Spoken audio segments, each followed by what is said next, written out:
Welcome to Bible Study for Progressives, a show where moderates, liberals, and leftists of all faiths and ideologies come together to discuss scripture, spirituality, and politics.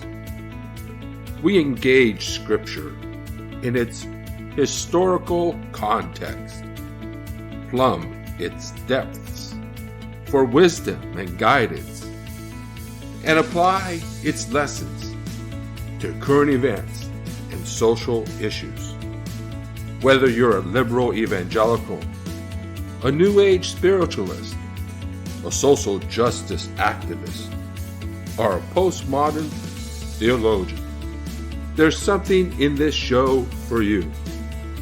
Come, be energized in spirit and mind to understand the Word and what it means to be a spiritual person in today's world. What happened on January 6th is that we almost lost what little democracy we have left, and we almost descended into a dictatorship under the rule of a tyrant.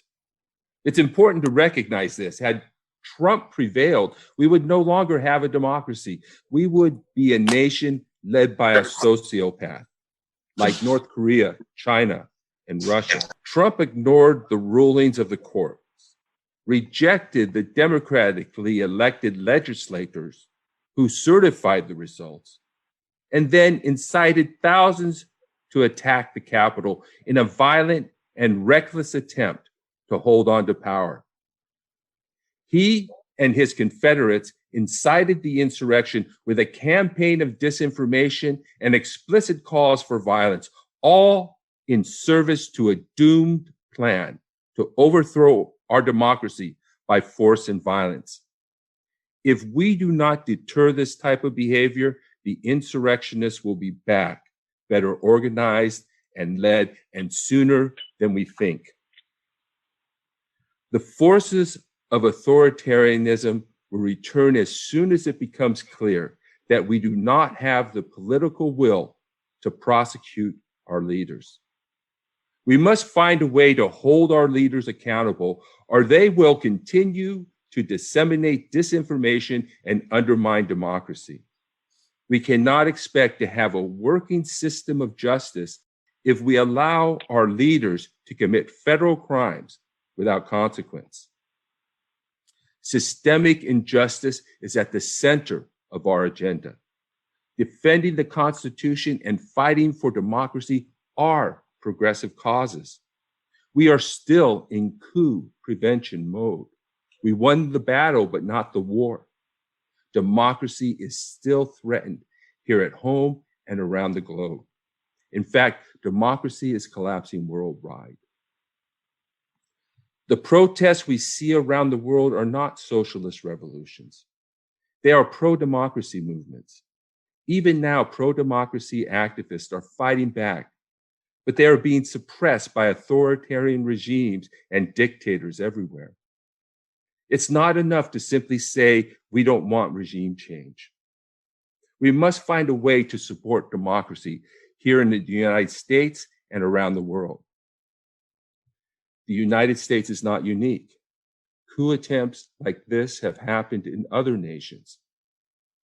In every instance, it's the same strategy: appeal to bigotry and nationalism. Fascism has been on the rise around the globe. We are only now facing the consequences of American imperialism. In many ways, the United States has been an enemy of democracy. The United States has undermined democracies around the world. Now the threat to democracy has come to us. We should not be surprised that the Republican Party's failure to hold President Trump accountable has led to a brazen attempt to overthrow our democracy. We must shore up the pillars of power as described by the activist group Choose Democracy. So you may have seen this from if you attended some of the Choose Democracy trainings, and they did And so each of these groups, we need to shore up each of these groups, and we can see that in each of these groups we have problems. Business, I don't know how to get business on our side, but they want democracy. Politicians, we got a huge problem there. Military was on our side, or didn't support Trump. We know we got problems in the media. We got a packed judiciary. We know we got problems in the police.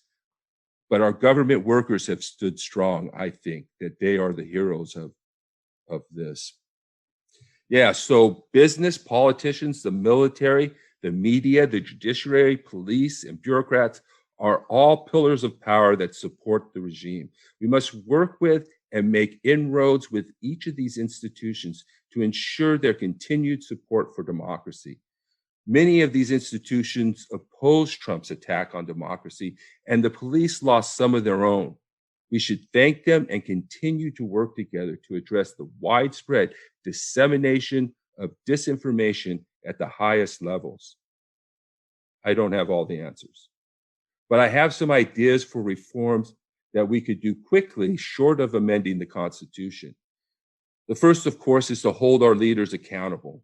We cannot have a system of justice where our leaders are allowed to commit serious federal crimes while Black and brown people are being killed by police in cities across the nation. Allowing our leaders to get away with crimes leading to death and destruction is the same as letting cops get away with murder. Trump and his cohorts spread disinformation about the election, brought an armed and angry mob to the Capitol, and incited an insurrection. Many of the traitors intended to assault and kill members of Congress. 5 people died as a result, including a police officer and 2 officers who committed suicide afterwards. Those who commit federal crimes should go to jail. The president should not be exempt. The Justice Department must reverse its policy that a sitting president cannot be indicted. The policy elevates the person above the office. No other officials are given such deference. It allows the president to commit crimes with impunity. Some have also called for the reinstatement of the special counsel law, which allows for investigations of the president independent of the Justice Department. Now that the president is out of office, he is subject to arrest. Not only can we arrest Trump, we might want to challenge some of the pardons he issued. Otherwise, we allow the abuse of the pardon power to go unchallenged. At this point, I would challenge the pardon power. Article 2, Section 2 of the Constitution grants the pardon power to the president except in cases of impeachment. So we have a legal basis to argue that those who participated in the activity for which the president was impeached should not benefit from a pardon. Trump's ability to disseminate disinformation widely became a lethal weapon in his hands. Some media outlets were complicit and actively disseminated this disinformation they knew or should have known was false. Some are even being sued for defamation. We will need a return to journalistic ethics. Social media companies did finally act once they realized the terrible consequences of allowing criminal organizations to communicate and disseminate false and misleading information on their platforms. Other media outlets, however, continue to disseminate disinformation. Journalistic ethics reform could include the creation of a professional organization that could label disinformation or certify reliable news outlets. We might not be able to curtail all disinformation, but we can promote reliable news outlets. We should also prosecute large networks like Fox News that disseminate disinformation widely. Social media companies are learning how to address the disinformation, the dissemination of harmful, false, and misleading content without suppressing the free expression of individuals and small publishers. So I've been an advocate of educating the public about propaganda. Media literacy is one way to counter the adverse effects of propaganda. Propaganda is actually any persuasive material, and it includes advertising and political messaging. So there is propaganda on both the left and the right, and in the middle as well. So propaganda, however, can be divisive, misleading, or demoralizing. It's important to be critical about what we choose to think and believe, to make sure that our sources are reliable, because the welfare of human beings and the security of our nation are at stake. We put our nation in the hands of foreign agents and unscrupulous actors when we carelessly believe things without valid evidence or trustworthy sources. We can also pass legislation like House Resolution 1, which expands voting rights, changes campaign finance laws to reduce the influence of money in politics, limits partisan gerrymandering, and creates new ethics rules for federal officers. Even now, Republicans are working to enact restrictions on voting. There are, in fact, many legislative and legal avenues we can pursue to protect our right to vote, and hopefully Bill and Alan will address some of these. Finally, we must reach out to the center of the nation. Not only must we shore up the pillars of power, we must bring the American people along with us. Impeachment and accountability are a part of that process.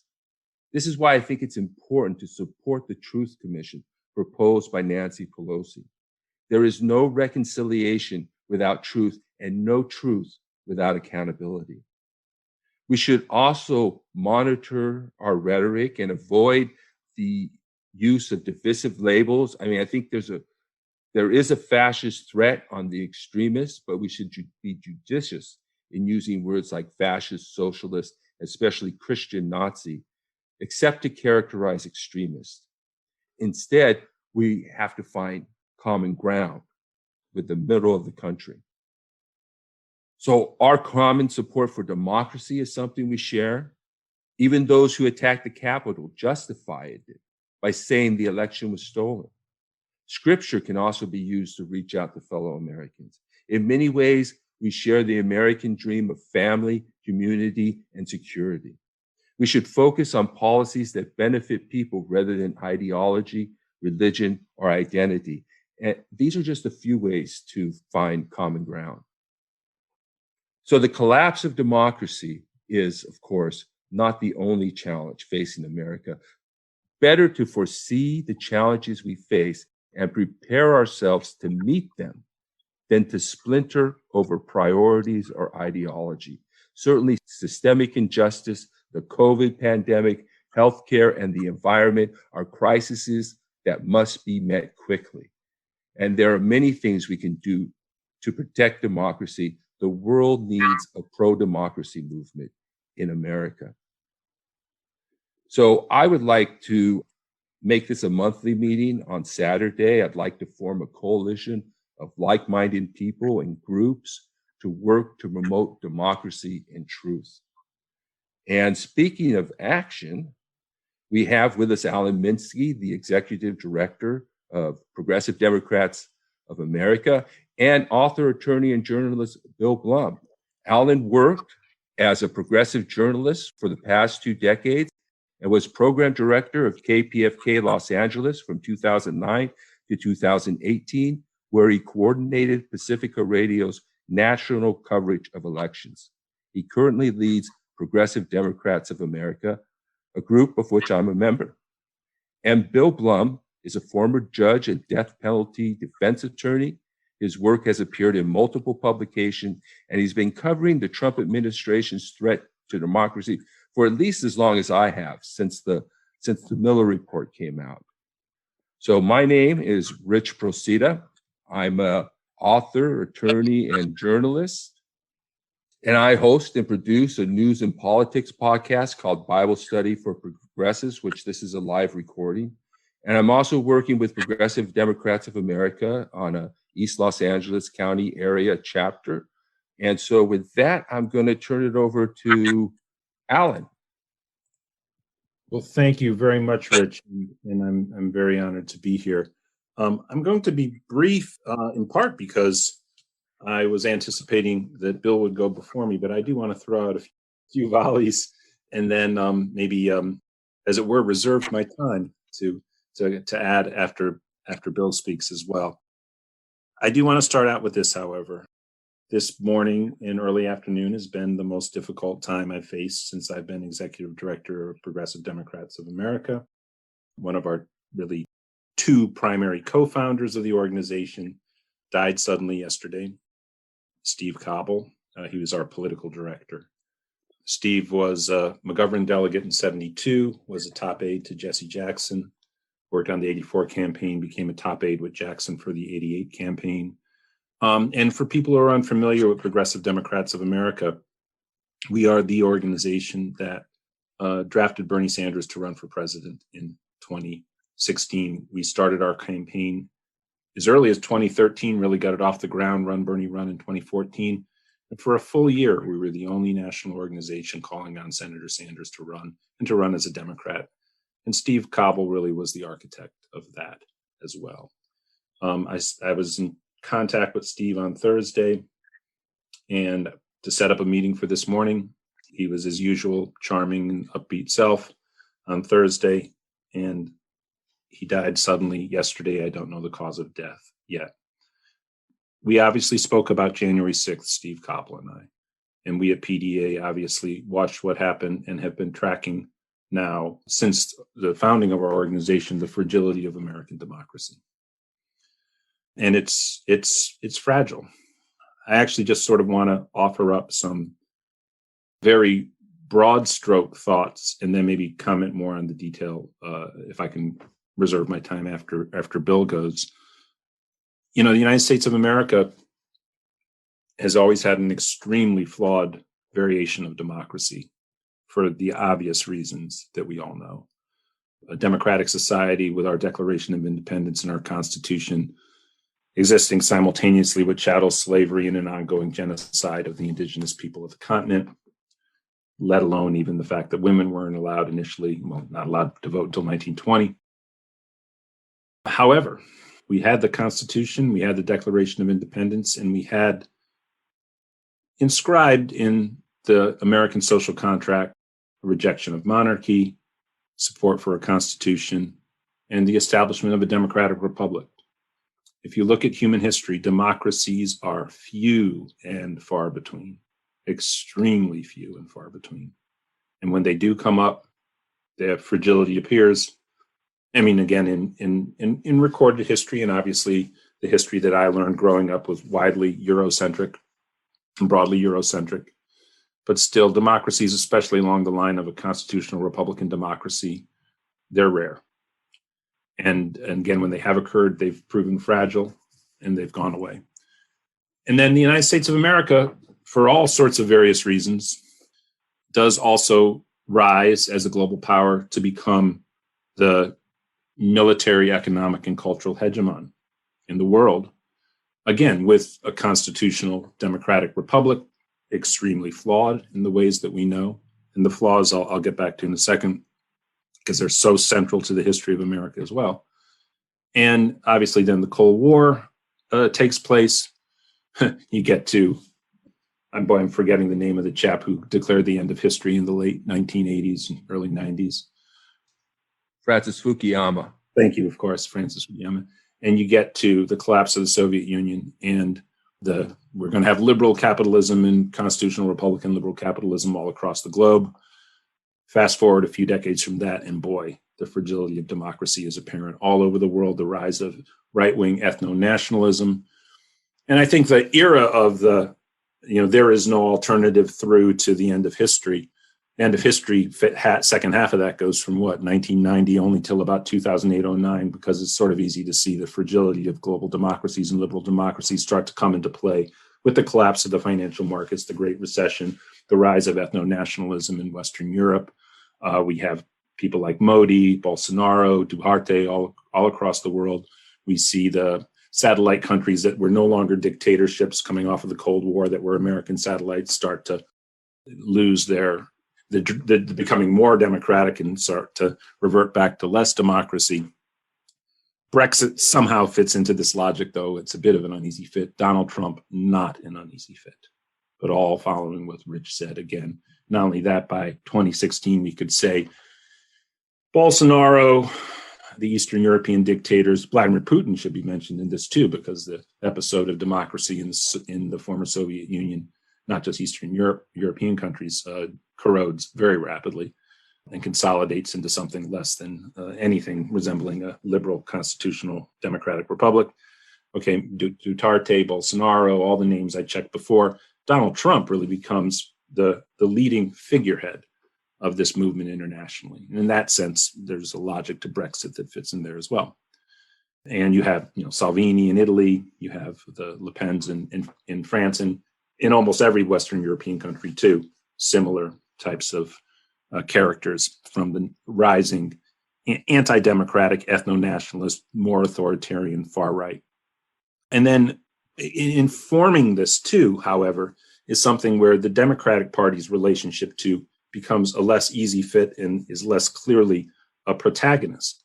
And we in Progressive Democrats of America, and the progressive wing of the Democratic Party, really do address this component very directly, by which I mean, okay, why are democracies pulling apart across the world? What's their relationship to the massive degrees of wealth inequality that exist, not just in Western democracies, but across the world?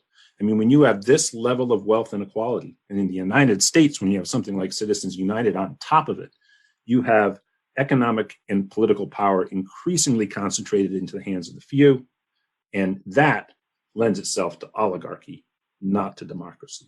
This level of wealth inequality and political inequality and democracy are like oil and water. And unfortunately, the Clintonite Democratic Party had policies which did not counter this tendency towards wealth inequality, in fact, largely exacerbated it. We had a Democratic Party that was as covetous of some of the main drivers of this, which include Wall Street and Silicon Valley, which also conspicuously, if you look at the map of the United States, are located in the Northeast and in California. And the wealth generated in the country is concentrated there.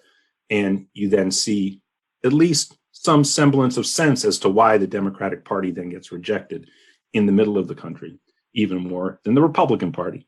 In the middle of the country, generally the political class in general is despised. Not very popular on either coast either. Now, the Democratic Party has to become a pro-democracy party. It has to right now double down and force support for H.R. 1.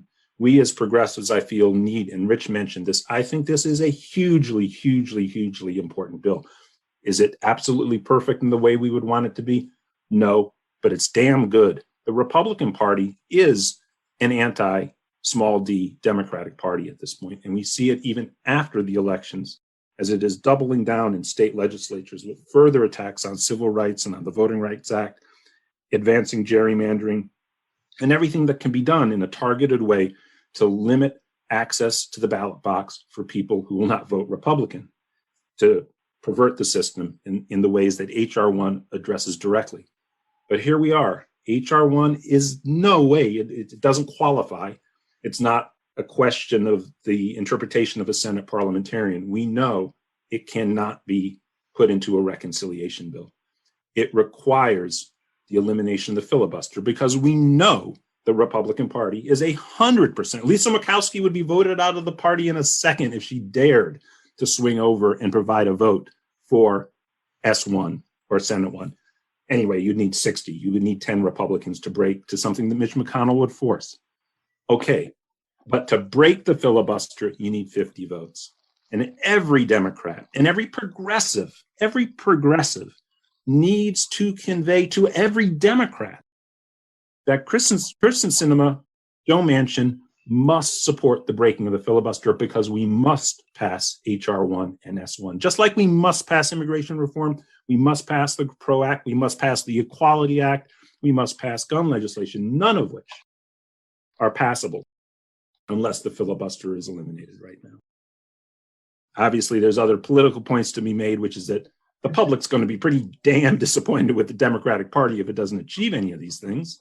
And that means they're going to do worse in 2022. But that's a secondary thought. Let's just deal with it really in the way that Rich beautifully framed things. around a politics really of what is yes, right and wrong. And I'll end with this, and I don't need time after Bill because I think I've taken up my time. I'll put myself in the queue after this. I'm dying to hear what Bill Blum has to say, but the United States of America right now is at a crossroads. Yes, the history of democracy in this country is insanely flawed, but we now know, as progressives and just good-hearted people in the 21st century, what we have to do. We need to directly address structural racism and its rootedness in American society in all of our forms. And that means, among other things, the absolute commitment to establishing a model, and truly a model, constitutional democratic republic with stronger democracy in this country. And if we do this, the United States may not be as much at the center of global culture, economics, and everything as it was a while ago. It still is. We are the most ethnically diverse country in the history of the world. For all of the problems of our history that we all know, we arrive at this point now and at this hour with a capacity as a country uniquely positioned in global history to stake a claim for democracy and for anti-racism. And I think it is really incumbent upon all of us to put all of our hearts and souls into that effort. So thank you. I really appreciate being here with all of you. Thank you very much. All right, great. So I introduced him earlier. Here he is. Great to be here. For those of you who don't know me, I'll just give a little bit of additional background. I'm a retired administrative law judge, former California State Public Defender, former deputy in the Department of Justice. Currently, I'm a lecturer at the USC Annenberg School, and I write a syndicated column on law and politics, which is syndicated by the Independent Media Institute. Used to be a full-time, a regular columnist with Truthdig when it was publishing. I've been writing about Donald Trump and the dangers that he poses to democracy since 2015, almost before anyone else was really trying to promote the idea that he is a unique threat, or was a unique threat, a continuing threat to American democracy. My first columns dealt with his war on anchor babies. I don't know if you recall the early days of the 2016 campaign when Donald Trump wanted to reinterpret the 14th Amendment and end birthright citizenship. And from there, I moved on to dealing with Donald Trump's war on the First Amendment and his call to overturn New York Times versus Sullivan, which gives people, writers, public advocates, the right to criticize public officials without fear of incurring crippling defamation lawsuit costs. I was among the first to predict that Donald Trump would be impeached. This is before he was inaugurated in January 2017, and set forth the reasons why. Also one of the first to profile Donald Trump based on my discussions with mental health experts as a malignant narcissist in a column for Truthdig, which was picked up by many outlets. And then one of the first to say quite candidly, and this is a little different from Rich's take, because I didn't put the same kind of emotion on the word fascism that most people do, but I wrote a few articles dealing with the history of fascism, dealing with the definitions, the basic definitions offered by people like Robert Paxson, Umberto Eco, traditional Marxism, that Donald Trump was indeed a fascist. America wasn't fascist, but that Donald Trump was the leader of a neo-fascist movement. And we had to be particularly on guard for the threat that that movement posed to all the values that we hold near and dear. Which brings me to what happened on January 6th. What happened on January 6th was, as Rich stated, an attempted coup. But it wasn't a haphazard attempt, as many in the media portray it, or an inept attempt. It was actually fairly sophisticated, and it operated on many different levels. There were really 9 steps behind this coup attempt. And to understand it, you have to go back at least to the 2013 decision of the U.S. Supreme Court in Shelby County versus Holder, which guts the Voting Rights Act. America has always been a nation of voter suppression. If you look at the early history of the Republic, the only people who could vote were white Christian men of property. And after that, there's been a struggle for more inclusivity. But we took a giant step backwards as a country in 2013.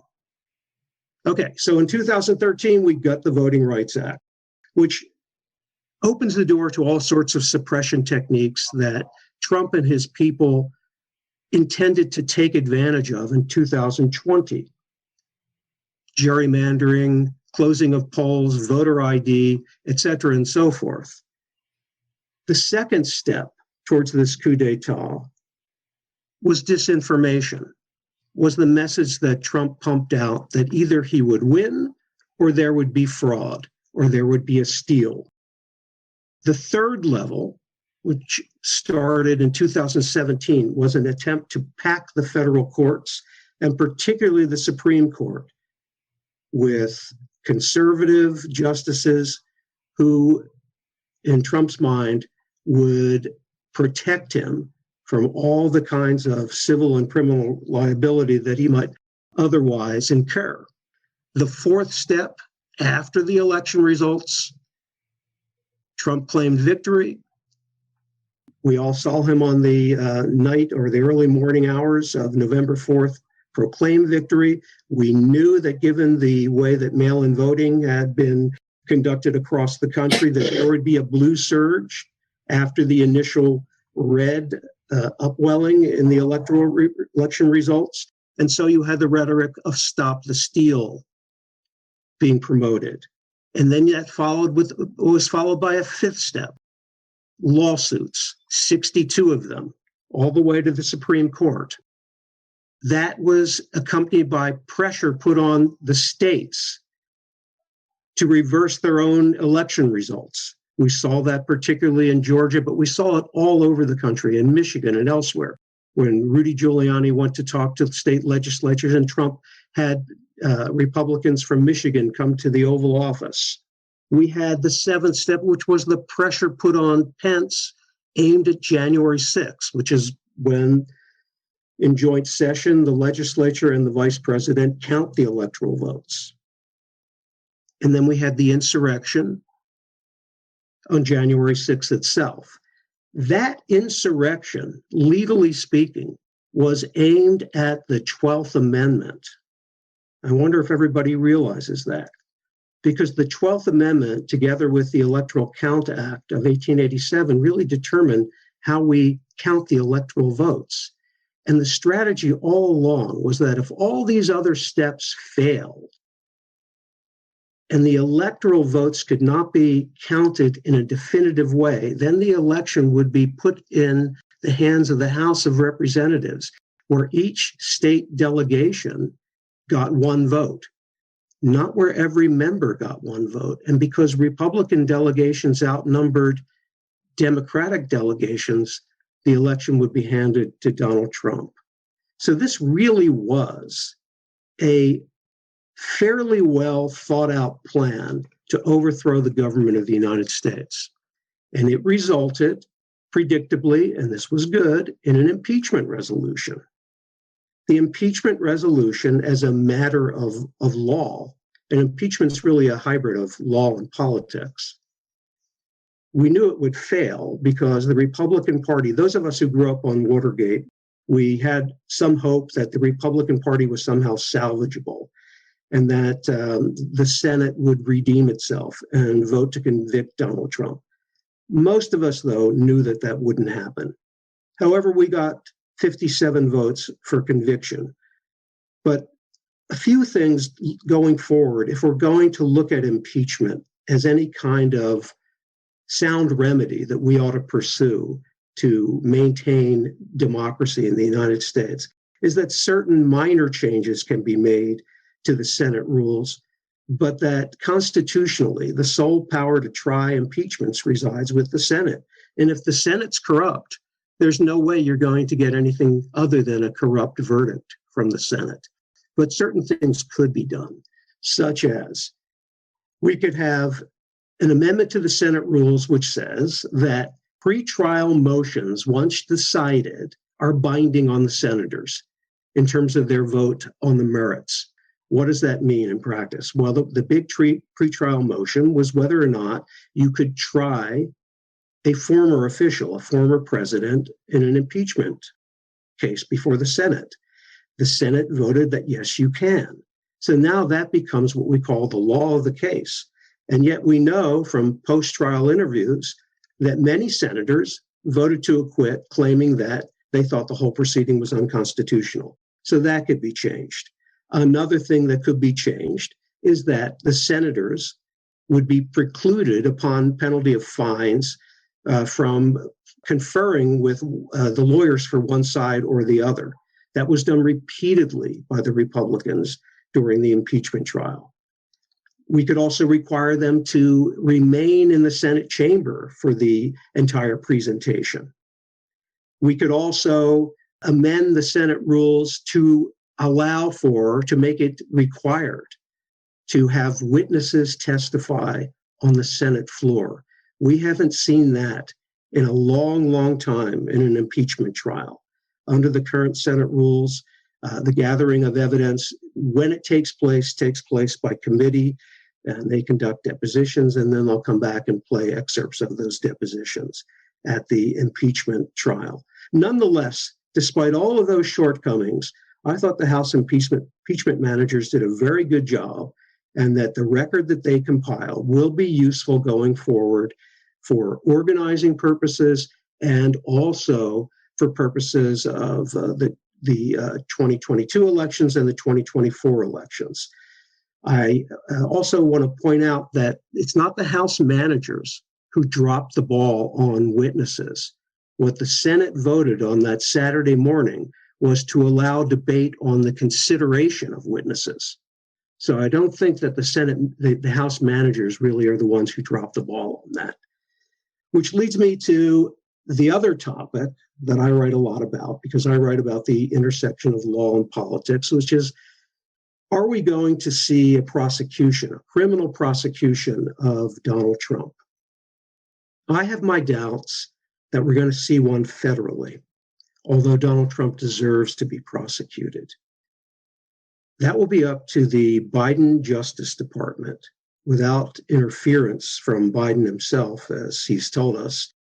And I'm not confident that Merrick Garland will do that, although I think that the best chance we have for prosecuting Trump federally is through the Southern District of New York. You know, he was already named as individual number one in the Michael Cohen case involving the effort to pay hush money to Stormy Daniels and Karen McDougal, which violated federal election law.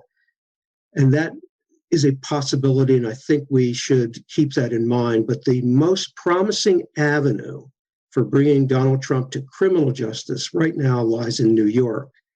And the Supreme Court just last week, and I wrote an article about this, which has been syndicated pretty widely, denied finally an emergency petition filed by Trump's attorneys in October to stay lower court orders requiring Trump's longtime accounting firm to turn over his tax records and other financial documents to the Manhattan District Attorney. So that is happening right now. That investigation's been going on since 2018. Think of it as similar to what brought down Al Capone. It wasn't Al Capone killing people that got him sent to prison. It was income tax evasion. So I think that Trump's greatest liability criminally right now is under New York law for things like business fraud, tax fraud, bank fraud. And I think there is a strong likelihood that there will be an indictment filed against him. Other points more broadly that Alan touched on, the filibuster, absolutely something that has to go, but there isn't enough support to change the Senate rules on that question right now. Right now, You need 60 votes for most pieces of legislation to have cloture, which means an end of debate. There's a way to get around that. We saw that with the appointment of Supreme Court justices and lower court justices. It's called the nuclear option, and you can do that by amending Senate rules with a bare majority. But we don't even have that at this point. So that's one thing that needs to be done. Another thing that needs to be done, in my view, is to support this interstate compact to change the Electoral College. And that's an agreement among states whereby they would put their electoral votes behind the candidate that receives the most popular votes nationally.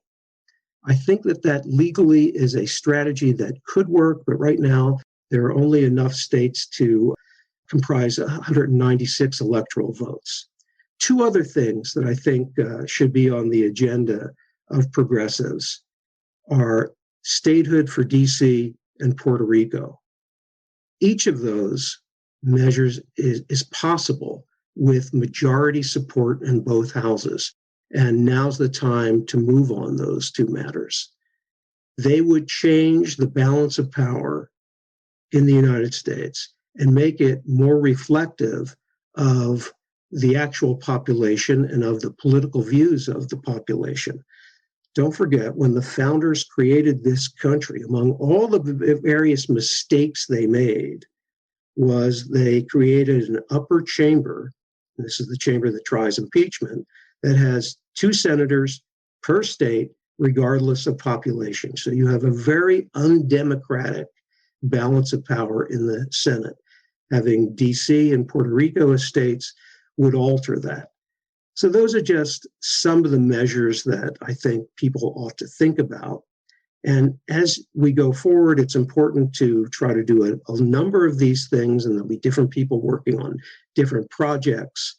But I do think it's really important to emphasize that we do face in the United States and across the globe a growing and very strong, determined, and entrenched right-wing autocratic movement that isn't going away. And even if Donald Trump becomes too old or too tied up with litigation not to lead that movement, the movement's not going to die with Donald Trump. So this is not something that we can put on the shelf and think, okay, Trump's no longer president, so let's take it easy. It's something that we have to be constantly vigilant about. How we do it, through what sorts of reforms, well, that's up to other people beyond me. But one of the things that I always emphasize is that this fight isn't over. We're still in the early rounds, and all of us have to realize that and stay strong, stay healthy, not get exhausted by the battle, and continue. So with that, I'll end. Thank you, Bill. Thank you, Mr. Blum. This has been Bible Study for Progressives. If you enjoyed the program, please subscribe to our podcast or put us in your favorites and write a 5-star review. Tell your friends about us and share us on social media. Follow us on Facebook and click the donate button at modernlectionaries.blogspot.com. Your support will help us reach more people, produce more and better shows, and cover the cost of production. Feel free to send me a note or comment on the show. I would love to hear from you. Until next time, this is Rich Procida. Thank you for listening.